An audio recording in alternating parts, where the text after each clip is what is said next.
Now at 5, we need to make sure this doesn't happen again. Words tonight from a state leader who's working on a new policy to make sure buildings in Florida are safe. And while the cause of the collapse tonight remains unknown, it's certainly something that's now top of mind for lawmakers. ABC 27's Capitol reporter Forrest Saunders looks at the push for better inspections.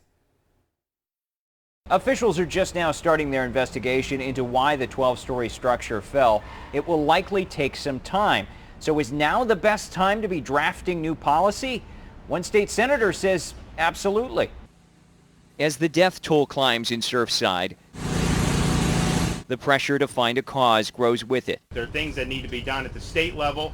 We obviously would want to get information, as soon as possible. There are no definitive answers yet, but structural failure is a growing theory, and that Miami-Dade and Broward County rules requiring inspections every 40 years weren't tough enough to catch it. There are 4.5 million condos in Florida, and we need to make sure this doesn't happen again. Senator Jason Pizzo, who has Surfside in his district, has started drafting a bill for 2022 to require more regular and comprehensive inspections, not just locally, but across the state. They would depend on a building's age, its structure and materials, plus environmental impacts like proximity to the ocean. I don't mind giving bad news or being part of a process that gives bad news that says, listen, I know this is your home, but it's unsafe. Pizzo will likely need the backing of the GOP majority to make it happen. Senate President Wilton Simpson's office telling us he's open to improvements, but that, quote, a full investigation would reveal what specific role there may be for the legislature.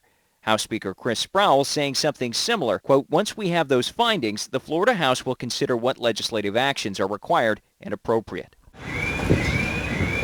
But Pizzo believes now is the time to talk about change. He worries next year will be too late and that lawmakers will have lost the impact of this disaster. When we all go up to Tallahassee, I don't want everybody to forget and have short-term memories about where we were in that moment. And session isn't all that far away. Lawmakers return for their first interim committee meetings in September, and then the regular session gavels in January 11. That's the latest out here at the Capitol. I'm Forrest Saunders reporting.